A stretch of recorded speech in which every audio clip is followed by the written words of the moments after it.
ले भरण समाधि तेरे दर पर हो।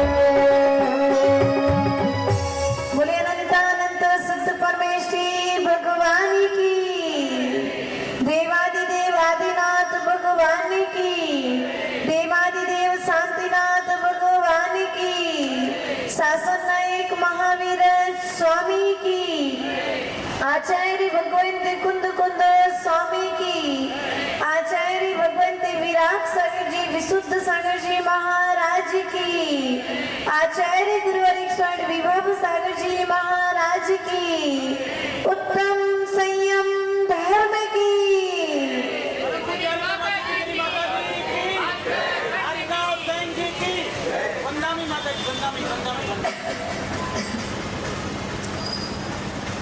प्रिय बंधुओं,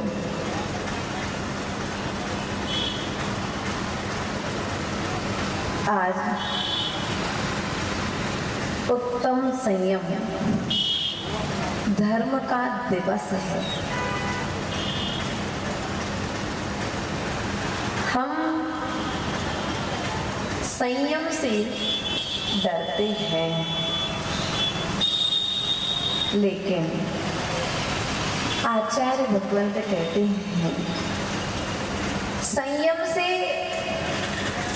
रहने वाला व्यक्ति कभी विपत्तियों में नहीं पड़ता है।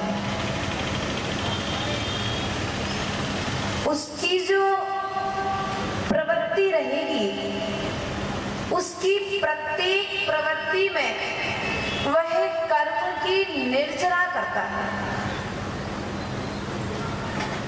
आचार्य भगवंत कहते हैं जिस प्रकार से श्वास लिए बिना जीवन जीना संभव नहीं है, उसी प्रकार से संयम के बिना सम्यक तरह से जीवन जीना सरल नहीं है। अर्थात यदि जीवन को संयम में ढाल करके रखा है तो वह संयम तुम्हारी रक्षा करेगा। संयम बंधन नहीं है, संयम अनुशासन है। और हमने संयम के लिए बंधन मान करके रखा है। हम उस गाड़ी पर बैठना पसंद नहीं करते जिस गाड़ी में ब्रेक नहीं होता है। हम उस घोड़े के रथ पर नहीं बैठते जिस घोड़े की लगाम तुम्हारे हाथ में ना हो। हम उस हाथी पर नहीं बैठते जिस हाथी को अंकुश के द्वारा बंधन में ना किया जा सके। आचार्य भगवान कहते हैं हम पर द्रव्यों में तो बंधन देख रहे हैं, उनका अनुशासन देख रहे हैं, लेकिन एक बार स्वयं अनुशासित हुए कि नहीं हुए। हमने इस अनुशासन के लिए बंधन मान करके रखा है, और जब हमने बंधन मान करके रखा है तो आचार्य भगवान कहते हैं पर उसे पालना पॉसिबल नहीं है। क्योंकि व्यक्ति जिसे बंधन मानेगा उससे छूटने का प्रयास करेगा, भागने का प्रयास करेगा। बल्कि संयम बंधन तो था ही नहीं, कभी बंधन नहीं था। एक जीवन को सम्यक तरह से जीने की कला प्रदान करने वाला संयम था, और आपने उसे बंधन मान लिया। और जब बंधन माना है तो तुम्हारा जीवन अस्त व्यस्त हो गया। प्रिय बंधुओं, आचार्य भगवान पर भट्टकेर स्वामी ने मूलाचार ग्रंथ में कहा है संयममय जीवन जीना है तो कैसे चलना है, कैसे बैठना है, कैसे भोजन करना है, कैसे शयन करना है, क्या देखना है, क्या सुनना है, क्या बोलना है। यहाँ तक की कला जब तुम्हारे ग्रंथों में सिखा दी दी गई है। तो आचार्य भगवान कहते हैं जिसने भट्ट के स्वामी की कला को सीख लिया है वह मोह की कला में नहीं पड़ेगा, वह मोक्ष की कला को स्वीकार करेगा। एक जैन दर्शन मात्र एक ऐसा दर्शन है सुख भैया जिसमें चलने की कला बताई। ध्यान रखना भैया, भक्ति करते हो बहुत अच्छे से करते हो, लेकिन एक बार थोड़ा सा स्वाध्याय भी कर लेना। स्वाध्याय करोगे तो भक्ति करते हुए तुम्हारे लिए आनंद प्रकट होने लगेगा, क्योंकि भक्ति के लिए तो जब तुम भक्ति करोगे तो तुम्हें विवेक का ध्यान रहेगा, और जब विवेक का ध्यान रहेगा तो आनंद दुगना हो जाएगा। इसलिए अपने आनंद को यदि दुगना करना चाहते हो तो स्वाध्याय करो। स्वाध्याय करोगे तो संयम का ज्ञान होगा, और संयम का ज्ञान होगा तो तुम्हारी श्रद्धा नियम लेने के प्रति बढ़ेगी।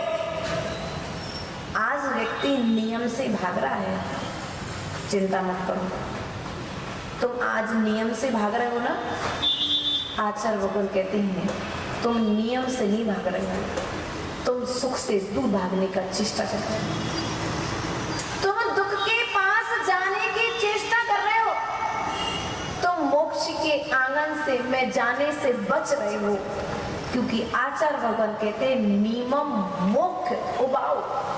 नियम सार ग्रंथ में कुंद कुंद स्वामी ने कहा है यह जो नियम है यह नियम मोक्ष का उपाय है। और हमने क्या किया भैया, माता जी को आहार देना है, अच्छा आ जाना भैया, पहले जा तो बताओ। नियम तो नहीं देती माता जी, क्या पूछते हो पहले? माता जी नियम तो नहीं देती। यदि माता जी नियम देती हैं तो फिर हम आहार देने क्यों? क्योंकि हमने अपने जीवन को अनुशासन से भ्रष्ट करके रखा है, और हम अनुशासित जीवन जीना। तुम साधु के पास आओगे, यह ध्यान रखना, तुम साधु के पास में यदि आए हो तो वह साधु तुम्हारे लिए सिद्धालय तक ले जाने की ताकत रखता है, यदि तुमने साधु के कहे अनुसार जीवन जी लिया तो। जिनवाणी माँ के अनुसार कहा हुआ आचरण कर लिया। प्रिय बंधुओं, हम संयम धर्म को सुन रहे हैं, लेकिन सबसे ज्यादा आवश्यक है अपने विचारों पर संयम, अपने भावों पर संयम, अपनी वाणी पर संयम। कल हमने वाणी के संयम को सुना था, और वाणी के संयम के अतिशय यदि तुम अपने जीवन में देखना चाहते हो तो प्रयोग करके देख लो। चींटियां भी उस जगह पर जाती हैं जहां पर शक्कर होती है। मिर्ची और नमक के बाजार में चींटियों का झुंड नहीं मिलता है। और ये जिनवाणी सभा जहाँ पर लगी है तो ये सब भव्य जीव जिनवाणी की सभा में आकर के विराजमान हुए, और यह आपकी वर्तमान स्थिति आज यह बता रही है कि जो आज जिनवाणी की सभा में आकर के बैठा है वह कल समोसण की सभा में जाकर के बैठेगा।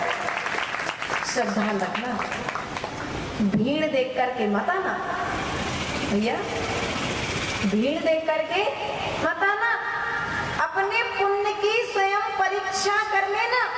वह मेढक भी बावड़ी से निकल करके समोसण चला गया, और मारीचीदीप समोसण से उठ करके संसार में भटक गया।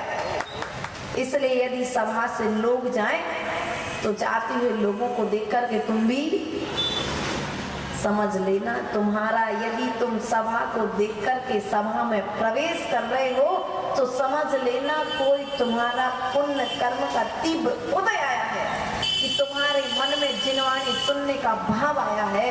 वरना घर में की बातें सुनाने वालों की, संसार की बातें सुनाने वालों की कमी नहीं है। ये बंधुओं, तुम्हारा पुण्य कर्म का उदय है कि तुम्हें जैन धर्म मिला। अपने आप को सौभाग्यशाली मानते कि नहीं मानते? हाँ, एक बार 24 घंटे में अपने आप को धन्यवाद देते कि नहीं देते कि मेरा कोई जन्म में भाई गई भावनाएं आज फलीभूत हुई है कि मुझे अरहंत देव की शरण मिली है। और ऐसे देव की शरण मिली है जिन्होंने चलने की कला सिखा दी, जिनने बोलने की कला सिखा दी। मुख तो नाम कर्म के उदय से मिला था, लेकिन क्या बोलना है यह हमारी जिनवाणी मां समझ सिखा रही है। इसलिए प्रिय बंधुओं, जीवन में अपने आप को सौभाग्यशाली माना है। आज व्यक्ति संयम में जीवन जीना नहीं जा चाहता है, बल्कि हमारे आचार्यों को देखो, वर्तमान साधु वृंदों को देखो कि जब चलते हैं तो नजरें नीची करके चलते हैं, क्योंकि संसार में जो है सब हमारे देखने योग्य क्रिया समिति का पालन करते हुए चलते हैं।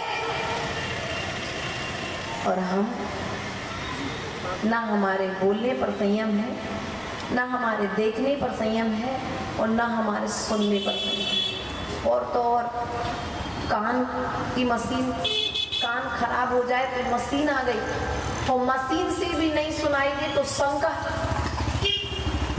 एक सबसे बड़ा रोग है भैया। महेंद्र डॉक्टर आए क्या? आज नहीं आए, विदेश चले गए, कोई बात नहीं। जितने भी सागर में डॉक्टर हैं वे तुम्हारे शरीर का इलाज तो कर सकते हैं, लेकिन शंका का इलाज नहीं कर सकते।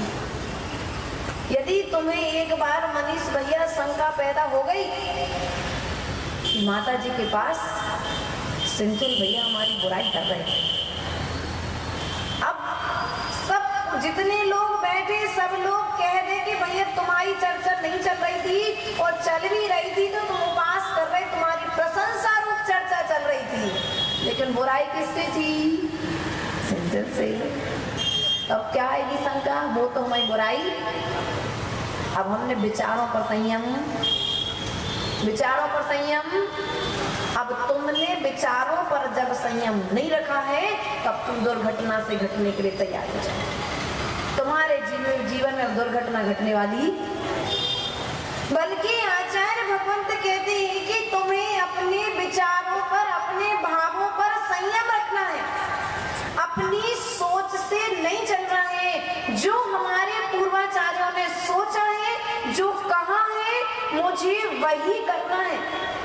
उनने कभी शंका पैदा नहीं की। मान तुम गोस्वामी के लिए सिपाही लेने आ गए, वे जाने तैयार नहीं थे, उपसर्ग समझ करके उन्होंने मौन ले लिया, लेकिन उन्होंने अपना नियम। और हमारी स्थिति क्या है? माता जी आप नियम तो दे दोगे, टूट गया तो क्या हो जाएगा? सबसे बड़ा डर लगता है लोगों को आज। एक बात ध्यान रखना कि नियम यदि तुमने लिया है तो नियम को निभाने वाले हम कोई नहीं होते। नियम स्वयं अपना नियम निभाता है। क्या कहा? नियम अपना स्वयं नियम निभाता है। नियम को पालन करने की क्षमता हमारे अंदर में नहीं है। हमारे महेंद्र डॉक्टर जी आते हैं हमारे पास, वे कहते हैं कि बात कहते हैं, माता जी यदि बीमारी हुई है ना तो बॉडी अपने आप स्वयं मेंटेन, दवाइयों की जरूरत नहीं है, बॉडी स्वयं अपने आप शरीर को स्वस्थ। लेकिन समय तो, लेकिन हमारी स्थिति क्या है? हम संयममय जीवन तो चाहते हैं, संयम के फल तो चाहते हैं, लेकिन संयम के साथ जीवन जीना नहीं चाहते।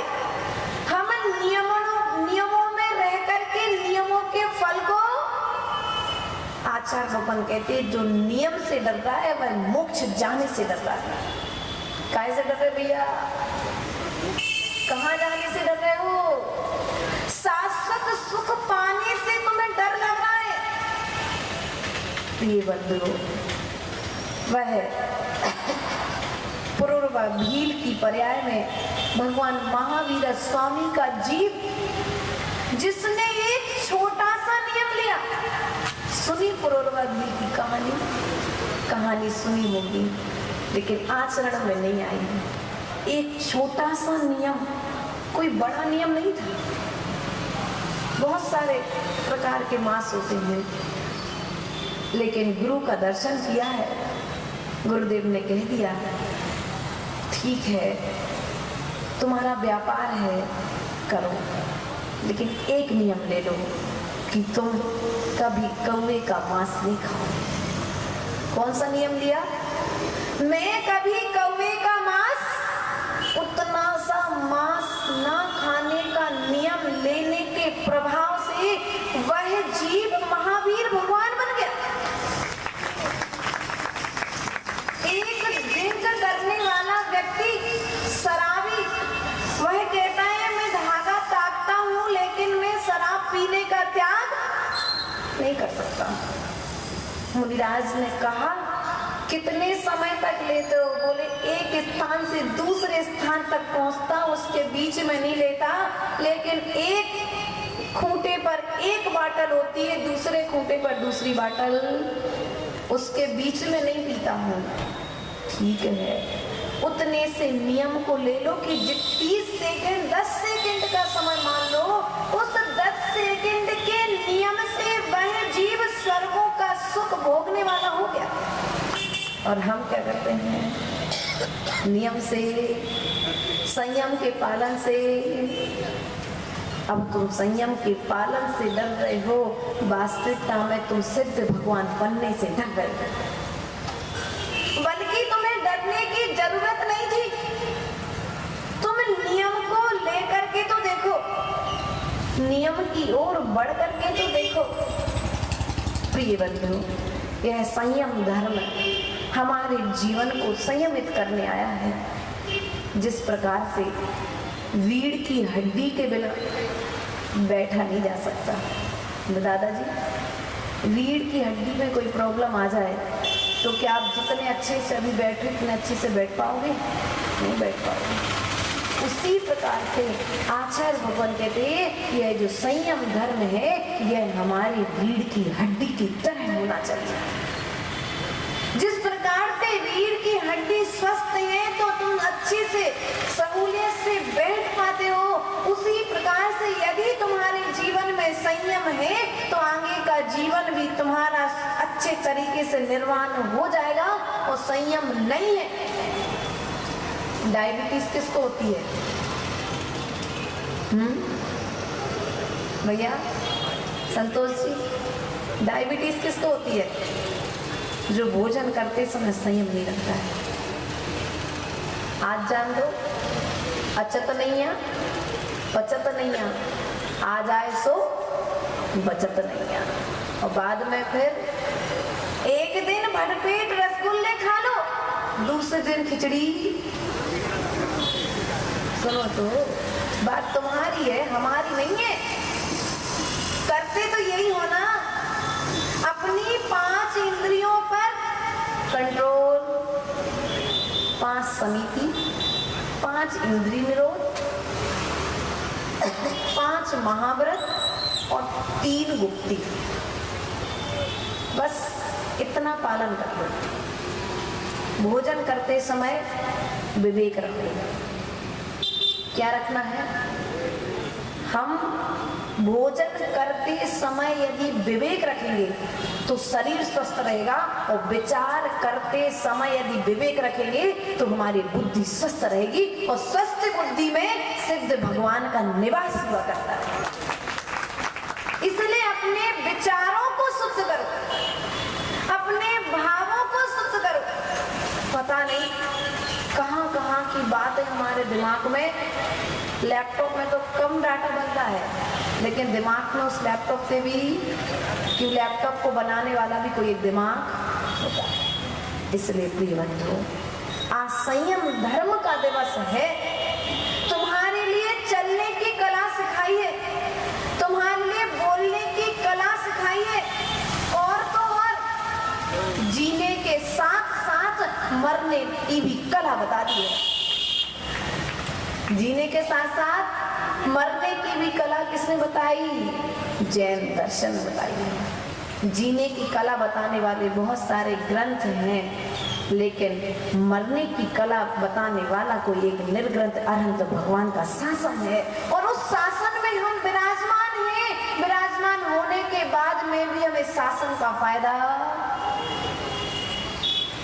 LIC का फायदा लेते हो ना, जीवन बीमा निगम का लेते कि नहीं लेते? मरने के बाद में भी पैसा परिवार वालों को मिलता है। ऐसा कोई बता रहा था हमारी पॉलिसी नहीं तो सोचने लग जाओ माता जी को कहाँ से पता पड़े, हमको तो भैया तुम लोग बता देते हो तो पता पड़ जाता है।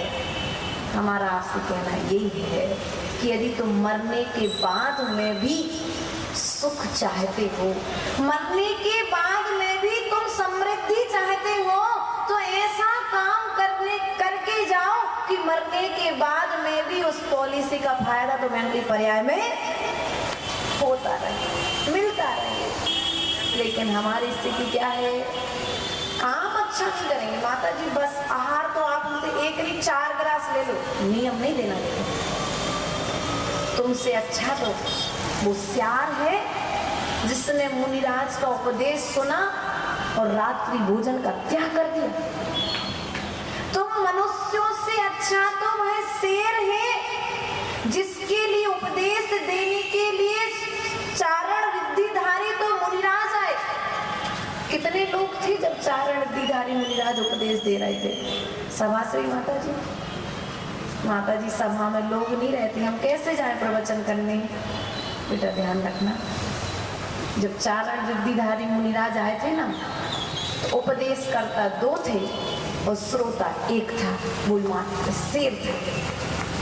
और इतनी श्रद्धा के साथ सुना कि वह शेर भगवान महावीर स्वामी बन गया।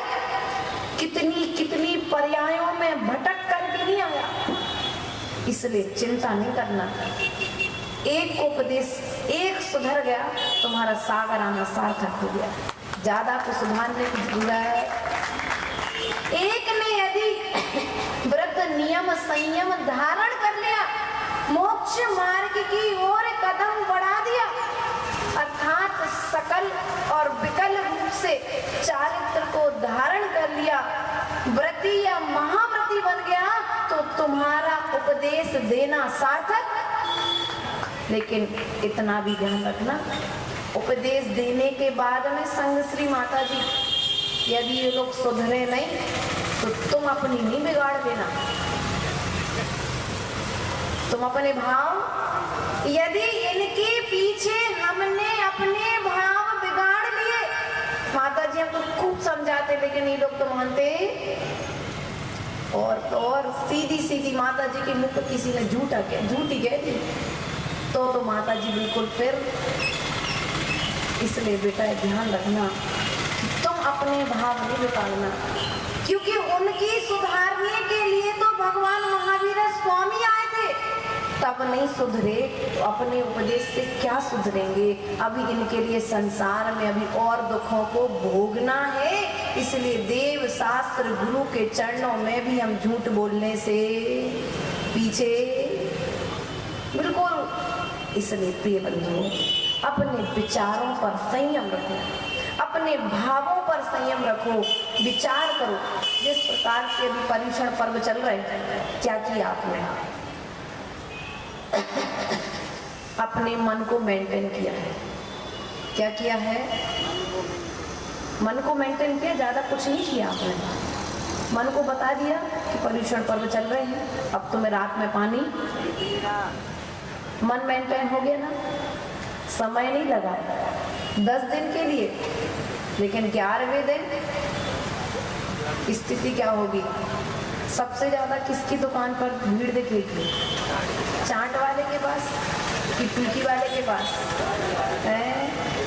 चाट वाले के पास। जिसको फुल्की पसंद होगी वहां जाएगा, जिसको समोसे पसंद होंगे वहां जाएगा। आचार्य भगवान कहते हैं यदि ये सब चीजें शुद्ध थी तो पर्युषण पर्व में भी खा सकते थे, लेकिन तुम्हें ज्ञान था कि अशुद्ध है, पर्युषण व्रतों के दिनों में नहीं खा सकते हैं। तुमने अपने मन को मेंटेन कर लिया तो मन भी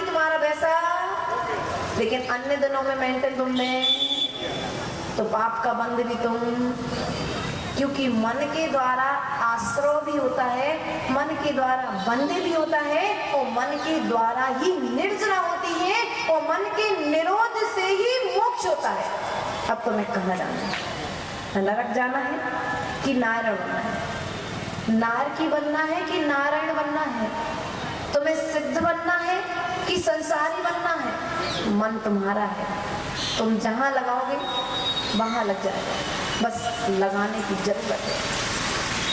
तुमने मोड़ दिया उस मन को, मन मार के काम नहीं करना, क्योंकि मन मार करके यदि काम करोगे तो फिर पुनः पुनः मन बार बार उसी चीज में जाएगा। लेकिन मन को मोड़ दो, गाड़ी को सही दिशा प्रदान कर दो ऋतु दीदी, और सही दिशा यदि आपने प्रदान कर दी तो क्या होगा? सही दिशा यदि आपने गाड़ी को दी है, चलते समय कुंडलपुर जाना है, कुंडलपुर की दिशा में यदि गाड़ी घुमाई है तो कुंडलपुर पहुंच जाओगे। और यदि आपने अपने मन के लिए गाड़ी के लिए गलत दिशा में घुमा दिया तो गाड़ी भी गलत दिशा की ओर। उसी प्रकार से हमने सब कुछ मेंटेन किया लेकिन मन को मेंटेन नहीं किया। दुकान मेंटेन करते हो, सोचिए व्यापारी, आप लोग भी व्यापारी वर्ग हो, किसी की कपड़े की है, किसी की किराने की है, किसी की पान मसाले की, आदि आदि, किसी की नारियल की है, तो मेंटेन करते ना कि बिजनेस में नुकसान ना हो जाए। उस व्यापार के नुकसान का ज्ञान आपको है, लेकिन तुम अपने स्वभाव की कितनी हानि कर रहे हो, कितने पाप करके असंख्यात गुने कर्म का बंद कर रहे हो। इस बात का भान यदि तुम्हें एक बार हो जाए तो जो धर्म तुम 10 दिन कर रहे हो वो धर्म तुम जीवन भर करने लग जाओ। कहने की जरूरत, लेकिन हमने मन को मोड़ा, अभी मन को हमने दिशा प्रदान नहीं की है, मन से चाहते नहीं। सुनी जम्मू स्वामी की कहानी, एक बार मन को मोड़ लिया कि मुझे संसार में नहीं फंसना है, मुझे विवाह नहीं करना है। 4 राजकुमारियां पूरी रात संबोधन देती रही, लेकिन प्रातःकालीन बेला होते हुए दीक्षा लेने के लिए, और हमारा मन, हमारी स्थिति क्या है माता जी? मन नहीं लगता स्वाध्याय सुनने में, मन तो लगता है। तुम जहां लगाना चाहते हो अपने मन को, मन वहां पर लगता है। तुम जहां पर लगाना नहीं चाहते हो वहां पर मन है किसका है? बोलो तो, बुराई तो नहीं हमसे। किसका है मन? तुम्हारा है कि हमारा है? खुद का मन है। तुम जहां लगाते हो वहां पर ईमानदारी से कार्य करना प्रारंभ। अभी आप यहाँ बैठे हो ना, मन लग रहा है कि नहीं लग रहा है? यदि मन नहीं लग रहा होता तो अन्य लोगों की तरह तुम भी उठ करके चले जाते, लेकिन तुम्हारा मन यहाँ पर लग रहा है क्योंकि तुम्हें इस तत्व ज्ञान की कीमत है, इस तत्व ज्ञान का भान है कि एक आज मुझे जिनवाणी समझ में नहीं आ रही है, कोई बात नहीं, आज आचरण में नहीं आ रही है, इसका भी कोई खेद नहीं करना, इस बात का श्रद्धान रखना। शिवभूति मुनिराज के लिए 12 वर्ष लगे नमोकार मंत्र याद करने में, लेकिन 12 वर्ष तक उन्होंने गुरु आज्ञा पूर्वक चारित्र का निर्दोष पालन किया, तो एक दिन वे भी केवल ज्ञान को प्राप्त हो गए। श्रद्धान कम नहीं करना। हाँ, आज सबसे पहले यदि कोई चीज भटकती है तो सबसे पहले हमारा श्रद्धा भटकता है। वह राजा श्रेणिक धन्य है, राजा श्रेणिक धन्य है, वह राजा श्रेणिक जिसने समोसण में जाते हुए एक मुनिराज को देखा, और जब मुनिराज को देखा तो वे मुनिराज धनुष पकड़े हुए, अर्थात धनुष जिस प्रकार से पकड़ा जाता है अपनी भुजाओं को खींचे हुए खड़े थे। राजा सैनिक के मन में चिंता हुई। दिगंबर मुद्रा, निर्ग्रंथ मुनि, और क्या है भैया ये, क्या हो गया? मुनिराज भुजाएं खींचे हुए गुस्से में। राजा सैनिक ने दृश्य तो देख लिया, लेकिन जैसे ही भगवान के समोषण में पहुंचा सो तत्काल भगवान से जाकर के पूछ लिया कि भगवान उन मुनिराज का क्या होगा। क्या पूछा? बोलो तो, क्या पूछा राजा सैनिक ने? उन मुनिराज का क्या होगा? तो मुनिराज ने आचार्य समोषण में भगवान ने कह दिया, यदि वे मुनिराज उनकी परिणति जैसी वर्तमान में चल रही है ऐसी ही परिणति रहेगी तो वे मुनिराज 7वें नरक में जाकर के नारकी हो जाएंगे।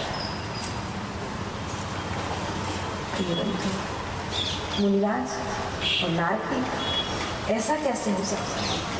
महाव्रतों का पालन जो कर रहा है, जीवन भर संयम का पालन कर रहा है, 5 समितियों का जो पालन कर रहा है, निर्दोष व्रतों का पालन कर रहा है, थोड़े से राग के कारण वह नरक चले जाएंगे।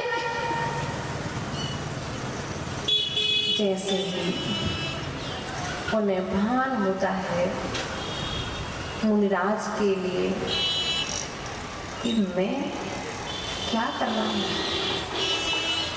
पुत्र के राग में मैंने संयम छोड़ दिया, मैंने महाव्रतों को छोड़ दिया, अर्थात रिद्धि सिद्ध हो चुकी थी। तो जैसे ही उनने भुजा की मुद्रा, धनुष खींचने की मुद्रा बनाई, उस रण स्थल में युद्ध छोड़े जाने लगे।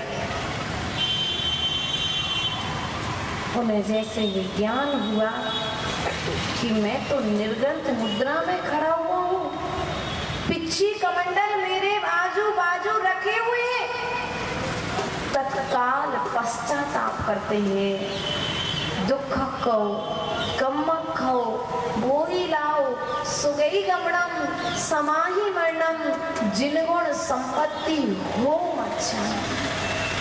जैसे ही प्रतिक्रमण करते हैं, पश्चाताप करते हैं, वो वही मुनिराज केवल ज्ञान को प्राप्त हो जाते हैं। परिणति बदलने में समय, जो कुछ क्षण पहले नरक के नारकी होने वाले थे, वे दूसरी क्षण में केवल ज्ञान को प्राप्त हो जाते हैं। इसलिए प्रिय बंधुओं, आज हमारा आपसे एक ही चीज कहना है कि जो वर्तमान में दिख रहा है वह शाश्वत रहने वाला नहीं है। व्यक्ति का स्वभाव शाश्वत नहीं है। कसाय जो परिणाम व्यक्ति कर रहा है वे शाश्वत रहने वाले नहीं है। जब चोरी करने वाला अनजान चोर जीवन भर चोरी करता है और अंतिम समय में संयम को धारण करके वह जीव विद्यालय में जाकर के विराजमान हो सकता है, तो क्या आज हम सभी जीव एक छोटा सा नियम संयम अर्थात अपनी बुरी आदत को त्याग करके सिद्धालय के वासी नहीं हो सकते? क्या भारत के वासी हो? इसका भी आधार कार्ड तुम्हारे पास है कि नहीं है? यदि आधार कार्ड नहीं हो तो राजकुमार जी देश से बाहर, बोलो तो हो जाओगे कि नहीं हो जाओगे? देश से बाहर कर दिया जाएगा। तुमने यदि एक छोटा सा भी नियम धारण कर लिया है तो वह नियम तुम्हारा आइडेंटिटी कार्ड हो गया। इससे ये पक्का हो गया कि तुम यदि सिद्धालय तक आज नहीं पहुंचोगे तो वह छोटा सा नियम तुम्हें स्वर्ग तक तो लेकर के छोड़ देगा। और स्वर्ग में तुम एक बार पहुंच गए तो समझ लो 5वां काल 6वां काल पूरा निकल जाएगा।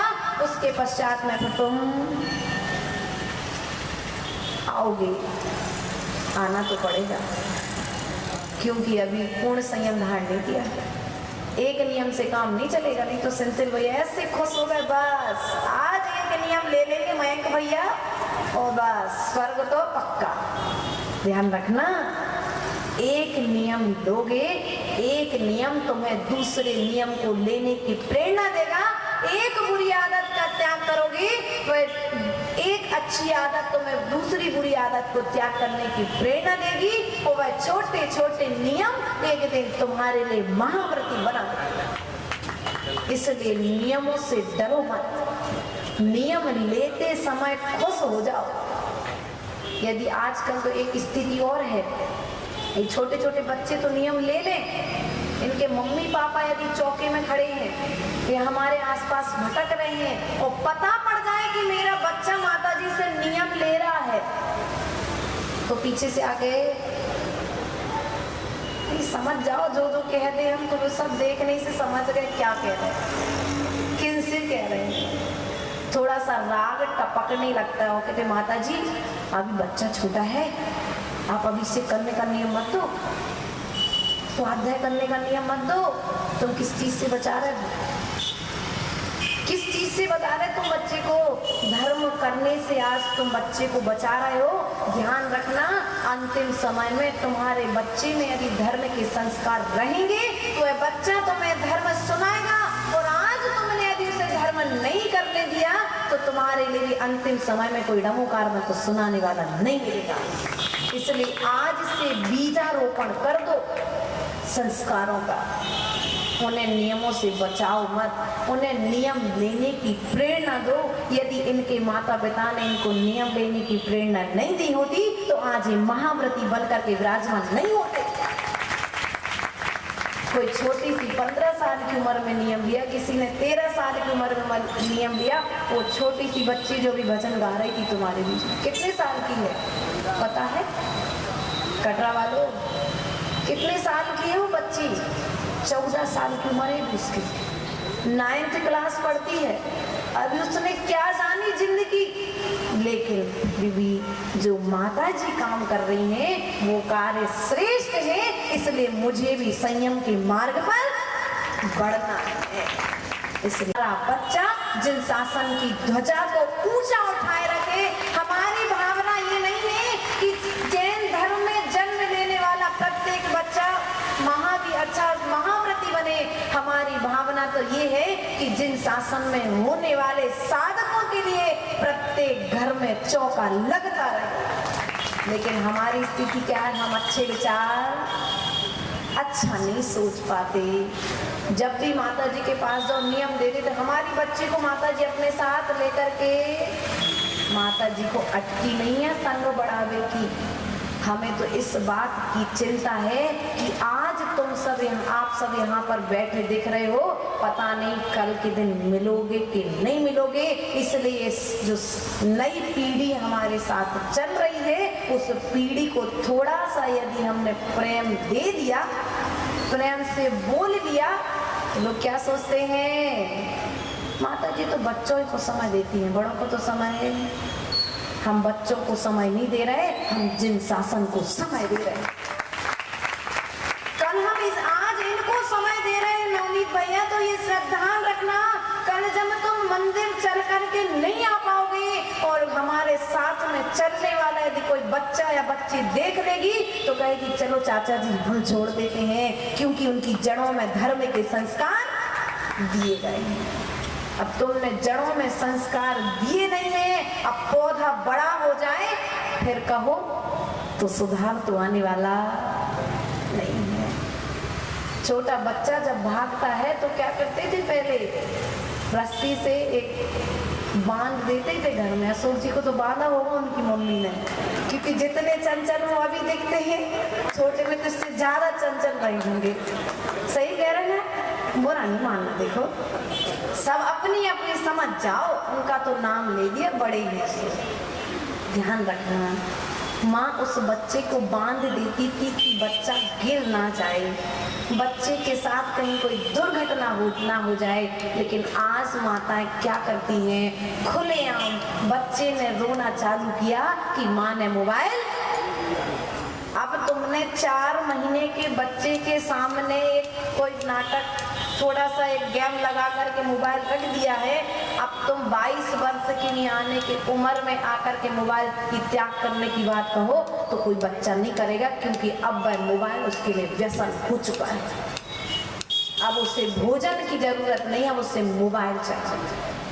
सोने के पहले मोबाइल चाहिए, खाने के पहले मोबाइल चाहिए, हर क्रिया के पहले मोबाइल। अब मनोबल कम हो चुका है मोबाइल आने के कारण। इसलिए प्रिय बंधुओं, यदि तुम संयमित चाहते हो कि तुम्हारा जीवन संयमित रहे, अंतिम समय में तुम्हारा बच्चा तुम्हें अस्पताल में लेकर के ना जाए, किसी संयमी के चरणों में लेकर के जाए, तो आज उसे तुम धर्म के संस्कार देना प्रारंभ कर दो, वरना अस्पतालों में तो सड़ करके बहुत लोग मर रहे हैं। इसलिए संस्कार दो। सीचंद दादाजी होता है, होती भी होगी, क्या करते हो जब मंदिर आते हो ना, तुम ना भूल बात, जब मंदिर आते हो ना और बच्चा का मंदिर नहीं आता तो क्या कहते हैं आप उससे, बेटा अब मुझे मंदिर ले चलो। क्या कहते हैं आप उससे? वो छोटा सा पोता जो आप अभी उंगली पकड़ करके चलना सीखा है, आप उससे क्या कह रहे हैं, बेटा मुझे मंदिर ले चलो। मुझे मंदिर का रास्ता मालूम। क्यों कह रहे हैं ऐसा? क्योंकि आज कम से कम जो बच्चा मुझे मंदिर लेकर के आ रहा है, उसके भीतर में संस्कार बन जाएगा, तो मेरे जाने के बाद में भी वह बच्चा मंदिर आता। मंदिर का रास्ता भूले नहीं है, लेकिन फिर भी उस बच्चे में धर्म के संस्कार पड़ गए। इसलिए प्रिय बंधुओं, संयम धर्म पर तो आपने बहुत सुना है, लेकिन संयम का आचरण आप लोग नहीं कर रहे हैं। इसलिए अपने विचारों पर संयम रखो। तत्काल को देख करके त्रिकाल का निर्णय नहीं लेना। आज का नियम क्या है? आज का नियम क्या है? पीछे वालों को सुनाई दे रहा भैया? नींद तो नहीं आ रही किसी को? नहीं आ रही हो तो ले लेना झपकी। हम लोग बिल्कुल आंखें नीची कर लेंगे उस समय जब आप झपकी लोगे। आज का नियम क्या है? तत्काल को देख करके त्रिकाल का निर्णय। क्योंकि जीवन भर चोरी करने वाला अनजन चोर जब भगवान बन सकता है, तो हम आज भले ही संयम का पालन नहीं कर पा रहे, कोशिश करें। कोशिश तो करनी पड़ेगी, नहीं तो कोई बात नहीं, जीवन भर बढ़िया खाओ, अंतिम समय में नमोकार मंत्र सुन ले तो स्वर्ग। ध्यान रखना, अभी संयम के संस्कार रहेंगे तो अंतिम समय में नमोकार मंत्र सुनने में मन लगेगा, वरना फिर तुम कहोगे भैया टीवी में वो पिक्चर लगा दो, वो देखने अंतिम समय में। हाँ, आजकल बहुत होशियार है। एक छोटा सा कथानक दिखाया था हमको बाल ब्रह्मचारिणी शशि दीदी ने। समाधि मरण कैसे होगा, उसका टॉपिक क्या था? समाधि मरण कैसे होगा। कैसे होगा समाधि मरण? संयम के पालन करने से होगा। संयम के संस्कार रहेंगे तो समाधि मरण होगा। मात्र दिन रात मेरे स्वामी सुनने से समाधि मरण हो जाएगा क्या? एक दादाजी के 2 बच्चे, उन दोनों बच्चों के लिए पिताजी ने बहुत अच्छे संस्कार दिए, लेकिन लौकिक संस्कार दिए, धार्मिक संस्कार नहीं दिए। माता पिता के मन में भावना होती है बच्चा बड़ा हो गया है तो कमाने लग जाए। उनको पढ़ाई ही बचपन से ऐसी दी जा रही है कि भी पैसा कमाने के लिए सीधा घुस जाए। उनने अपनी कोई जिंदगी, अशोक भैया ने, तुम लोगों ने तो, कुछ जो वृद्ध लोग बैठे उन लोगों ने तो अपनी जिंदगी जी है, लेकिन आज के बच्चे अपनी जिंदगी जी नहीं रहे हैं, अपनी जिंदगी को ढो रहे हैं, गधे की तरह ढो रहे हैं। क्योंकि उन्हें हंसने के लिए भी मोबाइल चाहिए, खाने के लिए भी मोबाइल चाहिए। और पहले क्या था, आदी नहीं था किसी भी चीज का व्यक्ति। दादाजी ने अपने दोनों बच्चों को बहुत अच्छी पढ़ाई दी। एक अमेरिका में नौकरी करने लगा, एक बेंगलोर में नौकरी करने लगी बच्ची। दोनों जन नौकरी करने लगे। अंतिम समय में जब दादाजी का मरण का समय आया सो दोनों बच्चों को उन्होंने पास में बुला लिया। जब पास में बुलाया तो बच्चों से बोला, बेटा मेरा अंतिम समय चल रहा है, तो मुझे मेरी भावना सुना दो। तो बहन अपने भाई से कहती है, भैया ये मेरी भावना क्या होती है? तो भाई कहता, बहन गूगल पर सर्च कर, गूगल पे सर्च करो, मेरी भावना नाम से कुछ तो आ जाएगा। गूगल पर सर्च किया, मेरी भावना आ गई। बेड पर पड़े हुए पिताजी ने मेरी भावना सुन ली, 12 भावना निकाल दी, लेकिन उनकी भावना हुई अब मुझे समाधि मरण सुनना है। तो समाधि मरण सुनाने के लिए जैसे मोबाइल खोला तो पानी की बरसात होने लगी, बादल कड़कने लगे, नेटवर्क चला गया। अब पिताजी को समाधि मरण कौन सुनाएगा? भाई बहन से कह रहा है, बहन भाई से कह रहा है, दोनों को मेरी भावना। पिताजी कहते हैं, बेटा तुमको मेरी भावना अर्थात तुम्हें समाधि मरण पाठ भी नहीं आता है। तो पता है बच्चों का जवाब क्या था? पापा जी आपने हमें यदि बचपन में पाठशाला भेजा होता तो आज हमें समाधि भक्ति याद होती। तो मरते हुए पिताजी बोले, बेटा तुम पाठशाला जाते नहीं थे? तो बच्चा बोला, पापा मैं तो स्कूल भी जाना नहीं चाहता था, लेकिन फिर भी आप हमें डांट लगा के, मार लगा के स्कूल भेजते थे, और स्कूल की पढ़ाई करके आज हम इतनी अच्छी पोस्टों पर नौकरी कर रहे हैं। यदि आपने हमें थोड़ी सी डांट और मार लगा करके पाठशाला भेजा होता तो हम आपके लिए अंतिम समय में समाधि मरण सुना पाते। इसमें गलती बच्चों की कहीं ना कहीं बड़े भी कसूरवार। यदि आज आपके बच्चे आपके अनुशासन में नहीं है, इसका कारण आपने उनको इतनी छूट दे करके रखी है कि वे बच्चे आज तुम्हारे अनुसार चलना पसंद। मोबाइल छुड़ा लो, फांसी लगा लेंगे। अच्छी पढ़ाई नहीं कराओ उनको, जो पढ़ाई करनी नहीं कराओ, वे तुम्हें मरने की धमकी दे देंगे। इतनी छूट दी किसने है? यदि एक बार उन्होंने ऊंची आवाज में बात की महेंद्र भैया, और उसी समय यदि तुम्हें थापड़ लगा दिया होता तो दूसरी बार वो बच्चा ऊंची आवाज में आपसे बात। लेकिन अब एक की दो, पहले तो 5-5, 6-6 होते थे। हाँ इनके किलो हैं ये माताओं के, ये हमारे पास सब प्रश्नों को उत्तर देगी। मात्र 1-2 तो है ही, अब मार लगाए कि प्यार करें, तो प्यार करो, तो प्यार को बदला भोगो। फिर अंतिम समय में फिर बच्चा तुम्हारे मस्तिष्क पर सम्मान का तिलक ना लगा करके फिर कलंक का तिलक, इसलिए तुम्हारे मस्तिष्क पर अभी जिन शासन को जो तिलक लगा हुआ है, हमारी भावना है कि वह तिलक बरकरार तुम्हारे मस्तिष्क पर लगा रहे। तो अपने बच्चों को आज से संस्कार देना प्रारंभ कर दो। इतनी छूट मत दो कि तुम्हारे बच्चे तुमसे संयमित भाषा में बात करना भूल जाए। संयम धर्म यही कह रहा है, हमें मंदिर नहीं सुधारना है, हमें मस्जिद नहीं सुधारना है, हमें कोई गुरुद्वारा सुधारने नहीं जाना है, हमें कोई राम मंदिर बनवाने नहीं जाना है। मात्र हमारी भावना है कि तुम्हारा घर मंदिर बन सके, तो पहले अपने घर में रहने वाले बच्चों के लिए संस्कार देना प्रारंभ कर दो। तुम्हारा घर भी मंदिर की तरह शोभायमान हो जाएगा। इन्हीं भावनाओं के साथ में बोलिए परम पूज्य आचार्य गुरुवर विभव सागर जी महाराज जी की। आज सभी बच्चे जो यहाँ पर विराजमान हैं, उन बच्चों को हम नियम देना चाहेंगे, यदि उनके माता पिता की आज्ञा हो तो। हैं क्या कुंवारे बच्चे यहाँ पर जिनका विवाह ना हुआ हो? सभी पहले तो जितने सभासद हैं सभी एक नियम लें कि जीवन में कैसी भी परिस्थितियां बनेंगी, मैं कभी आत्महत्या नहीं करूंगा। है कि नहीं है?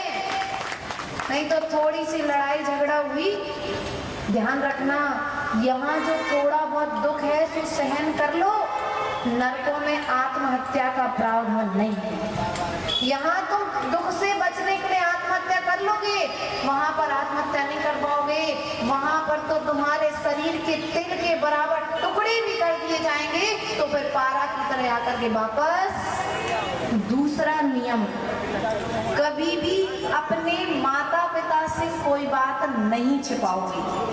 कितनी भी बड़ी गलती तुमसे हो जाए, लेकिन अपने माता पिता से आकर के उसे तत्काल बता करके आप, हाँ माता पिता को नहीं तो जो आपने गुरु बनाए हैं उन गुरु के पास जाकर के बता दो। तीसरा प्रावधान, कभी भी इंटरकास्ट ना तो लेके आओगे और ना इंटरकास्ट में, और जिनकी चल रही हो तो आज त्याग कर देना। हाँ, अरे बहुत गजब की स्थिति है। आप लोग को पता क्या, जब बच्चे हम लोग के पास आकर के प्रायश्चित मांगती है ना, तब मालूम पड़ता है कि जैन धर्म के माता पिता कितने सो रहे हैं, कितने गहरे पानी में हैं। इसलिए आज तक जो गलती हुई है, उन बच्चियों से भी हम इस मंच से निवेदन करना चाहेंगे कि बेटा आज तक हुई, अब कल से उस गलती का त्याग, प्रायश्चित कर लेना, प्रायश्चित ले लेना, लेकिन जैन धर्म छोड़ करके अन्यत्र मत भटकना। वरना यदि जैन धर्म छोड़ करके तुम अन्य धर्म में चले गए तो पता नहीं फिर तुम्हारी गति क्या होगी। इसलिए अपनी गति को सुधारने के लिए अपनी मति को संभाले रहेंगे। जिनवाणी की ज्ञान की सोचे लोकालो, सोवाणी मस्तक नमो सदा देते हो दो। हे जिनवाणी मारती तो जपो दिन रे, जो तेरो शरणागे सो पावे सुख चैन। देव बजो अरिहंत को गुरु सेवा निर्ग्रहण, दया धर्म पालो सदा यही मोक्ष का पन। धर्म करत संसार सुख, धर्म करत निर्वाण, धर्म पंथ साधे बिना नर तिर्यंति समान। ओम